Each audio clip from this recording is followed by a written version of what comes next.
Welcome, y'all. We are so happy that you guys are here with us this morning for the South Carolina Roadmap Summer Forum. I'm Pam Gillum. I am the director of the Center for Applied Research and Evaluation in the Arnold School of Public Health, and I have been facilitating this process for the past couple years, but been working on it since 2019. Today is the culminating event of about a year and a half of visioning, discussion, and consensus among local and state leaders on what challenges we need to address, momentum to continue to build, and new ideas we need to test in order to create a statewide strategy to better address social determinants of health. I want to do a few welcomes. First, I'd like to welcome, most of you are our core members. You have been on our monthly calls every month, paying attention, showing up. Thank you for being here today, and I hope that our meeting today reflects what your desires were to really highlight what's going on here in South Carolina, the great, amazing work we're doing here around addressing social determinants. I'd also like to welcome our special invited guests. We hope that what you hear today inspires you, moves you, and that you will want to learn more about the discussions we've been having. I'm really focused more at the state, more on the state level. About building a shared infrastructure. So we're really glad you guys are here. I need to thank some folks for their role in making today a success. Janisha, don't move. My amazing team at CARE, who've worked really, really hard in organizing today. So Katrina, Shannon, Holly, and Lauren are folks that have been sitting out front. Lauren is our GA. She's a epidemiologist graduate student. This is like very different from her than numbers, so it's been a really good experience for her. But really, I want to say thank you to Janisha because her attention to detail, organization skills, very cheery personality makes this a success. So if we could give her a round of applause.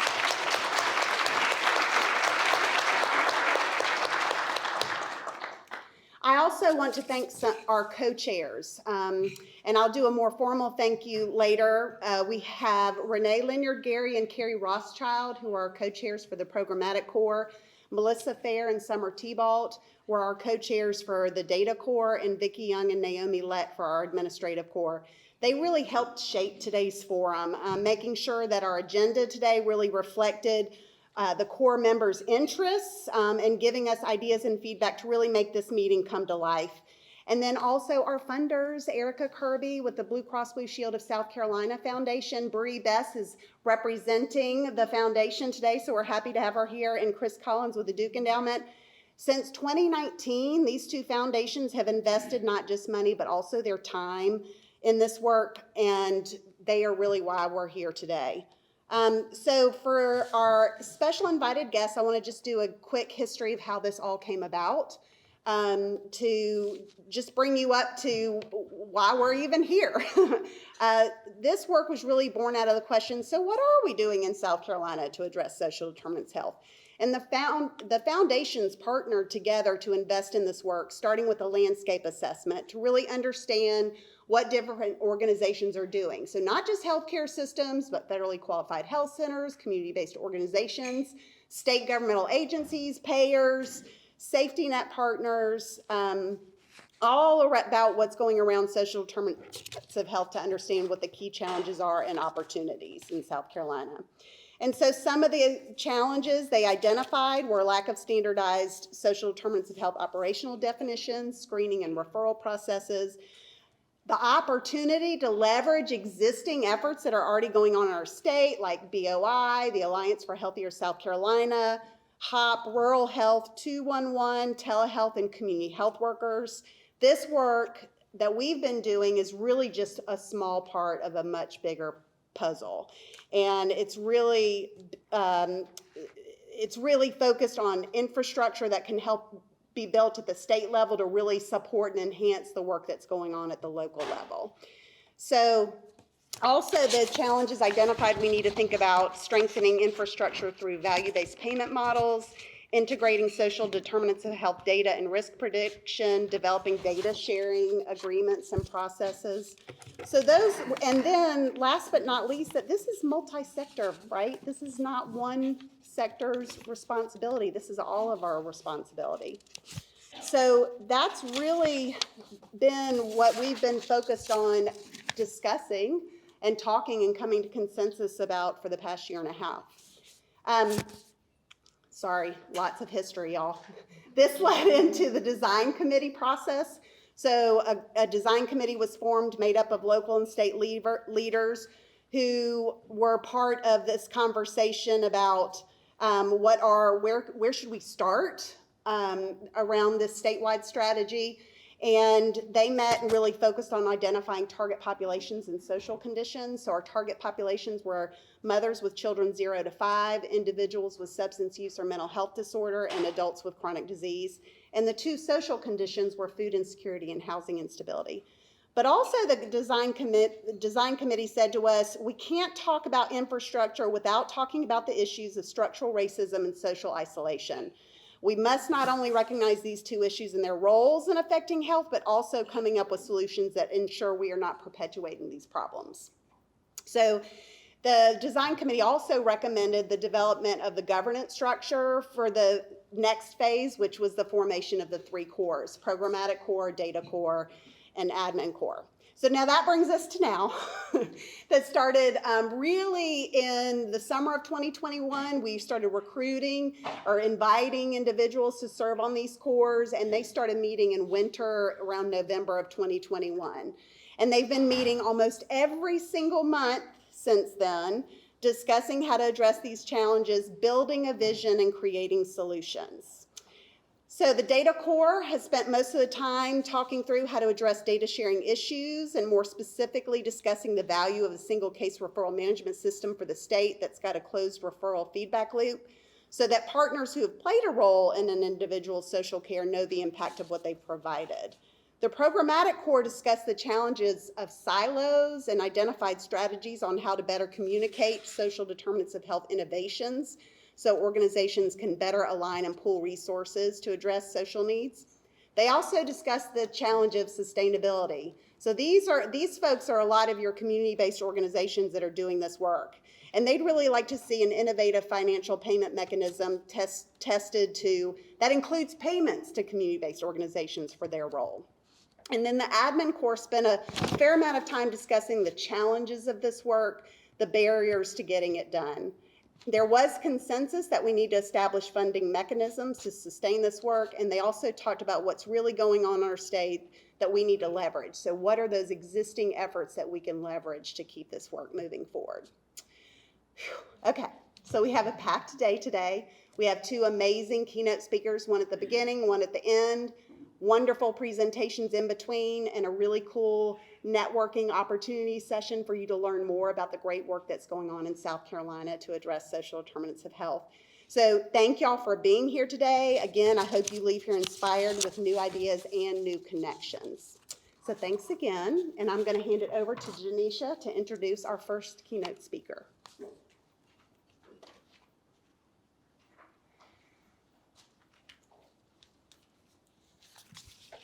Good morning, everyone. I'm going to introduce our first keynote speaker, who will be Chynna Phillips of the Sisters of Charity Foundation of South Carolina. So Mrs. Phillips is the Senior Director of Policy and Research at the Sisters of Charity Foundation of South Carolina. She works on the foundation's public policy and advocacy work, collaborating with leadership to strategically set policy priorities and bring awareness to systems-level poverty drivers. Her leadership has been recognized nationally during the 2023 Senior Leader Convening through Grantmakers for Effective Organizations, and as a 2022 Association of Black Funding Executives Fellow, and statewide as the SC States Newspaper 2020 Top 20 Under 40 Young Adult Honorees.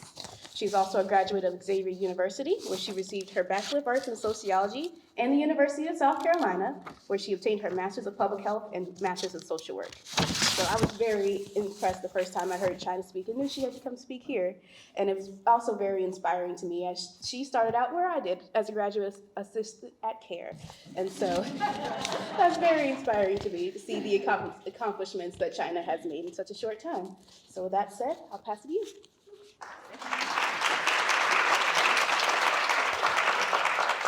Hi, good morning, everyone.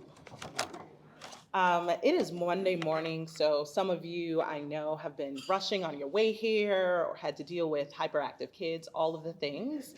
So if you would, with me, I would love to do a simple grounding exercise to make us present in this moment. So if you can put down your devices, plant your feet where you are, close your eyes if you're comfortable, or focus on a comfortable spot in your gaze. Inhale and exhale, and I will share some grounding affirmations. I'm grounding my energies in the present moment. I know that there is nowhere to be but here. As long as I am here, I am exactly where I need to be. I am grounding my mind in the now. As long as I am present, I am exactly where I need to be. I am grounding my spirit in the eternal now. Inhale, be here. Exhale, be now. Inhale, be here. Exhale, be now. Ground your energies in the present moment. There is nowhere to be but here. As long as you are here, you're exactly where you need to be. All that exists is now. Be now. Okay, bring your attention back.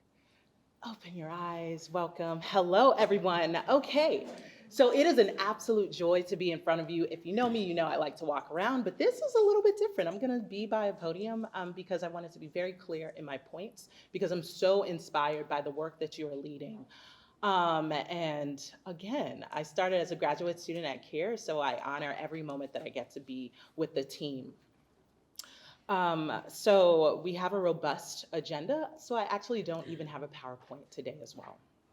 In my work, I have the distinct joy of working in the field of philanthropy at the Sisters of Charity Foundation. I perused and saw that many of you actually know our organization because you're grantee partners, you are partners in the community. So you know that for over 25 years, we have done so by tackling our mission of reducing poverty, mainly through grant making. But as a statewide entity with a small grant-making budget, I think we give about 2 to 4. If Duke Endowment is in the room, they know that's small potatoes, right? And throughout the years, we've had to deal with the great ideas that came from the organization, championing efforts focused on fathers and families, capacity building for nonprofits, and strategize, each step intentionally tilling the soil toward change. Our most recent study revealed the massive inequities that lie cultivating a history of injustice and racism. And we came to the realization that to truly address our mission, we had to address the systems perpetuating it, similar to what Pam opened up with earlier. Surprise, surprise, of course, we had to focus on systems level change. But honestly, the conundrum before us had everything to do with the fact that the systems all around us were fraught with issues and the self-actualization that as an organization and as individuals, we were a part of that. We played a role in some of the cycles that may have been counter to our very own mission. And through observation, we realized that not all change is systems change, and that not all change is even positive change. Can we all agree on that point? Yeah. So to move to an increased awareness, we had to be very precise on value alignment and a space where all South Carolinians can thrive. We were beginning a journey that had a restructure of vision-based systemic change, where we held all of the issues together. We were critically aware of the complex patterns that arise in the multiplicity of ways. So follow me here. Do I have any plant moms or plant dads in the room? Yes? Okay, cool. Any budding horticulturalists? No? Okay, maybe just me. Oh, I saw one. Okay, we see eye to eye. So, if any one of you are NPR fans, you may have slipped down a wormhole of loving mushrooms and mycelium, right? Oh, I'm getting laughs and chuckles, so you might know where I'm headed. So biomimicry, as we know, if you allow me to nerd out for a little bit, is the imitation of models and systems and elements of nature, to answer complex human problems, right? And permaculture is also one where it's a system of agricultural and social design and principles centered on these observed natural phenomena, right, that we could then move. But what's interesting is all it does is it simply reflects things like that, social determinants of health, of things that Indigenous people have known for years and eons, right? So we are reflecting the exact same things that we see. So our health and our being and our oneness is tied to all that is around us. So an example of the mushrooms from NPR fans. So we saw that ecologist, I think it was Susan Simard from a few years back, she then talked about how mycelium is essentially a part of the fungus that grows underground, okay? We're connected, and I promise you, I did not look at this picture when I came up with this, when I got this together. So it's the tiny threads that hold each other together, and it's not gross, I promise, but the mycelium compose this underground network that is similar to the neurons in our brain. It connects individual plants together. The network does not boast. It is not full of themselves. They are not above telling everybody what to do, but simply they are there to serve as support. They transfer nitrogen, carbon, and other minerals. There's a simple, distinct symbiotic relationship between these plants, and it moves the toxins and changes it to a place of nourishment. Family, I submit to you that everywhere there's complex, ancient, and fertile soil full of potential. As we seek to make new systems of support, how can we be a place where the depth of our relationship between individual systems is a strength? So there is a great scholar, Joanne Macy, who describes that we are socialized to be destructive in our world.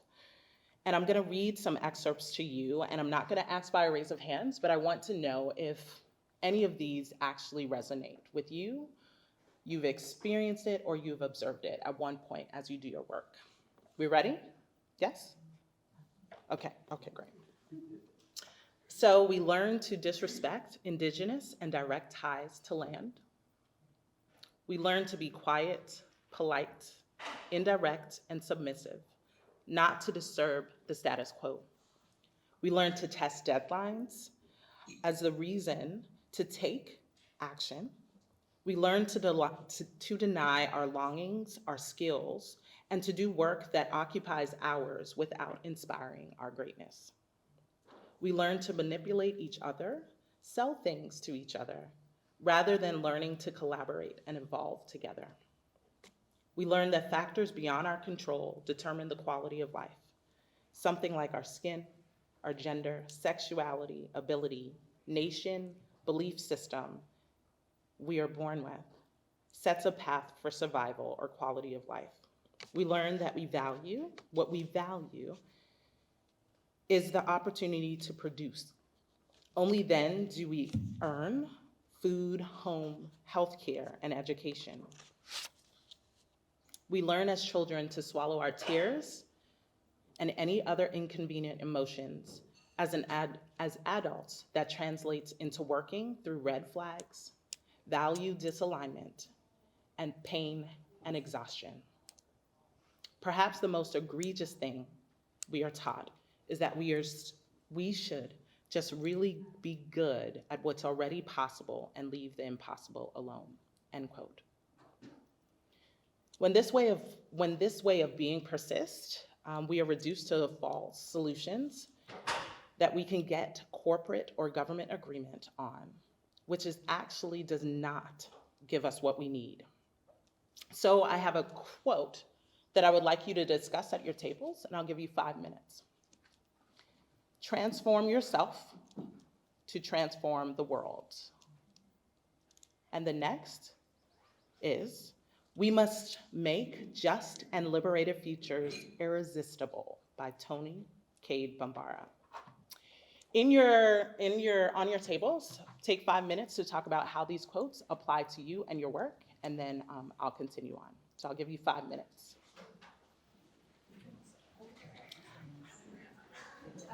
I will do those quotes again, hold on. Because the first thing was, what was the quote? So, so the two quotes are, transform yourself to transform the world. And the second is, we must make just and liberated futures irresistible. What does that mean to you? How does it apply to your work? 5 minutes. Thank you so much. Thank you for bringing your attention back to the front. I truly appreciate it. Thank you. All right. So, what I love about those two prompts, I won't get you to necessarily report out. Hopefully you connected and you understood that transforming is a part of our reality. But what I love about Tony Cade Bombar's question, we must make just and liberated futures irresistible, is that it reminds us that we all have the capacity to create futures that can change the world. We are socialized to see what is wrong, missing, and off, to tear down each other's and uplift our own. And that that socialization centers our specialness, where we have the best ideas and we move toward the masses, instead of centering our understanding that no one is special and everyone is needed. Our interdependence thrives on connections, deep connections of critical mass, building authentic relationships, listening with all the senses of the body and mind, and therefore partnering through fusion and not competition. Octavia Butler, if we have any bibliophiles in the room, also shared that all that you touch, you change, all that you change changes you, and the only lasting truth is change. We are constantly impacting and changing our civilization, each other's. The question remains for all of you, are you helping to shape what is happening around you, or simply identifying the issues around you? My hope is that everyone in this room begins to organize around love and care rather than, no pun intended, rather than burnt out and competition. That you release the burden that one person is responsible, or one organization is responsible, or has all the skills, but rather embrace the weaving together of each other's strengths. I want to start almost exactly where we began, and also share some extensions of that grounding method. You are deeply rooted and grounded and planted in the soil of Mother Earth. You are nurtured, you are cared for, you are loved. The roots of your life connect you with all life. The world, the whole world is your family. You are supported everywhere that you go. The whole universe is your tribe. You are supported in all that you do. As you grow as a leader, that you face your own personal limitations with transparency and curiosity, noting where you want to grow, and not being afraid to ask for feedback, by honoring the unique wisdom and experience that stems from communities. Trust your path, trust your journey, trust your soul. This is coming from an artist, Lendrell. Have no fears, release them. Have no doubts, release them. Have no worries, release them. This is your invitation to practice the world we wish to see in the current landscape that we have. That is my opening, and I hope you enjoy your time here today. I enjoy and look forward to learning with you. Okay.